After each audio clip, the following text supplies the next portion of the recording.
आज हम उस महापुरुष की जीवन गाथा का स्मरण करने जा रहे हैं जिन्होंने संसार को दुख से मुक्ति का मार्ग दिखाया।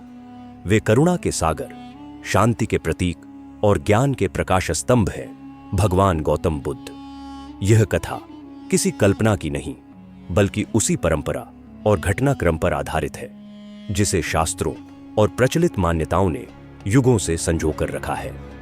563 ईसा पूर्व शाक्य गणराज्य की राजधानी कपिलवस्तु के समीप नेपाल के तराई क्षेत्र में स्थित पवित्र लुम्बिनी वन में एक अद्भुत घटना घटी। महारानी महामाया देवी अपने नैहर देवदह जा रही थीं। मार्ग में उन्हें प्रसव पीड़ा हुई और उसी पावन भूमि पर एक दिव्य बालक का जन्म हुआ। वह बालक थे गौतम बुद्ध। जन्म के समय उनका नाम रखा गया सिद्धार्थ। अर्थ था वह जो सिद्धि प्राप्त करने के लिए जन्मा हो।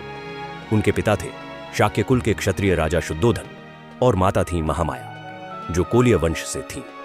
परंतु विधाता की इच्छा कुछ और थी। जन्म के 7वें दिन ही माता महामाया इस संसार से विदा हो गई। बालक सिद्धार्थ का पालन पोषण उनकी मौसी और महारानी की छोटी बहन महाप्रजापति गौतमी ने किया। जन्म समारोह में तपस्वी आसित ने भविष्यवाणी की, यह बालक या तो महान चक्रवर्ती सम्राट बनेगा या महान आध्यात्मिक मार्गदर्शक। बालक सिद्धार्थ का हृदय करुणा से परिपूर्ण था। खेल कूद में भी वे किसी को दुखी नहीं देख सकते थे। घुड़दौड़ में यदि घोड़ा थक जाता तो वे उसे रोक देते, चाहे स्वयं हार क्यों न जाए। एक दिन उनके चचेरे भाई देवदत्त ने एक हंस को तीर मारकर घायल कर दिया। सिद्धार्थ ने उस हंस की सेवा की, उसके प्राण बचाए। वे मानते थे कि जिस प्राणी को बचाया जाए उसका अधिकार उसी का है जिसने उसकी रक्षा की है। यद्यपि उन्होंने युद्ध विद्या, कुश्ती, तीरंदाजी और रथ संचालन में अद्भुत दक्षता प्राप्त की, किंतु उनका मन वैभव में नहीं रमता था। 16 वर्ष की आयु में सिद्धार्थ का विवाह यशोधरा के साथ हुआ। राजमहल में रथुओं के अनुसार 3 भव्य महलों की व्यवस्था थी। मनोरंजन, नृत्य, संगीत, ऐश्वर्य सब कुछ उपलब्ध था। पुत्र राहुल का जन्म हुआ, किंतु वैभव से घिरा हुआ मन भी सत्य की खोज से अछूता नहीं रह सका। एक दिन सिद्धार्थ रथ पर सवार होकर बगीचे की ओर निकले। मार्ग में उन्होंने एक वृद्ध व्यक्ति देखा, जर्जर शरीर, कांपते हाथ। दूसरी बार एक रोगी देखा, पीड़ा से व्याकुल। तीसरी बार एक मृतक की अर्थी देखी, शोक और विलाप से भरा दृश्य। इन तीनों ने उनके मन को झकझोर दिया। क्या हर मनुष्य को बुढ़ापा, बीमारी और मृत्यु का सामना करना ही पड़ता है? चौथी बार उन्होंने एक शांत, प्रसन्न सन्यासी देखा।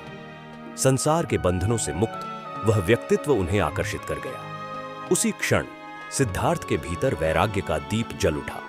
एक रात्रि जब सारा राजमहल निद्रा में था, सिद्धार्थ ने पत्नी यशोधरा और शिशु राहुल को अंतिम दृष्टि से देखा। बिना किसी को जगाए वे राजपाट का त्याग कर वन की ओर चल पड़े। यह घटना इतिहास में महाभिनिष्क्रमण कहलाती है, महान त्याग। वे राजगृह पहुंचे, भिक्षा मांगी और आलार कालाम तथा उद्दक रामपुत्र से योग और समाधि की शिक्षा ली, किंतु आत्मसंतोष नहीं मिला। 6 वर्षों तक उन्होंने अत्यंत कठोर तप किया।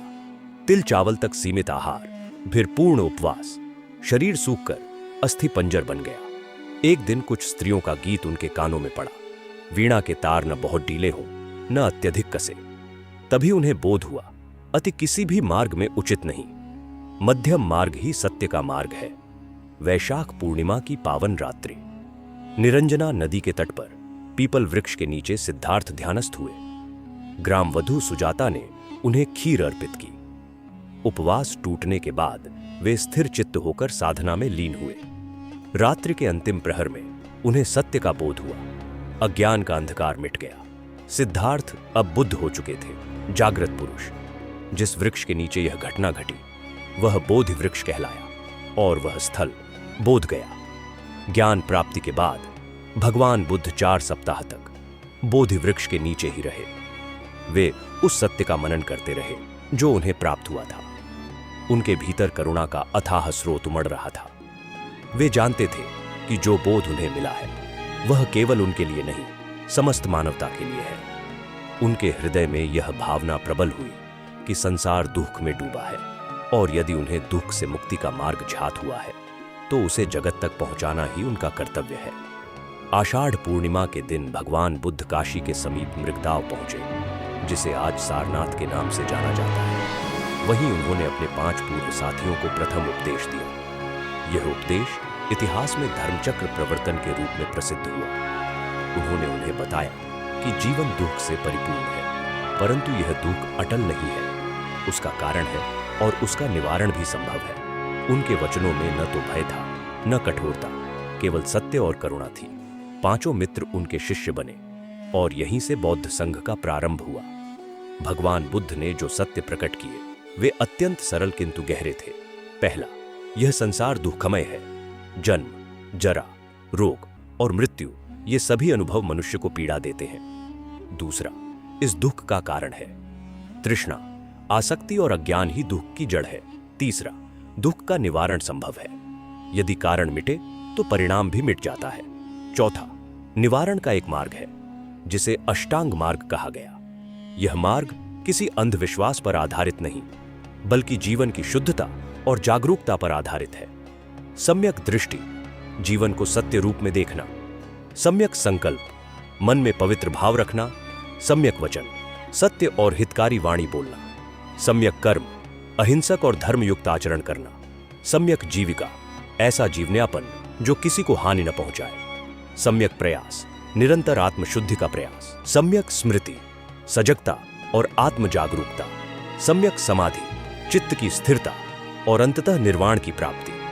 उन्होंने बताया कि यह मार्ग अति से दूर है, न भोग में डूबना, न कठोर तप में स्वयं को कष्ट देना। यही मध्यम मार्ग है। बुद्ध ने लोकभाषा पाली में उपदेश दिए, जिससे सामान्य जन भी समझ सकें।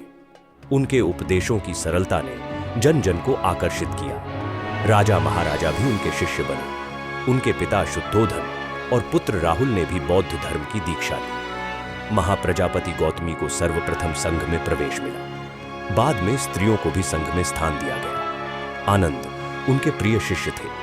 अधिकांश उपदेश वे आनंद को संबोधित करके देते थे। भिक्षुओं की संख्या बढ़ी और बौद्ध संघ सुदृढ़ हुआ।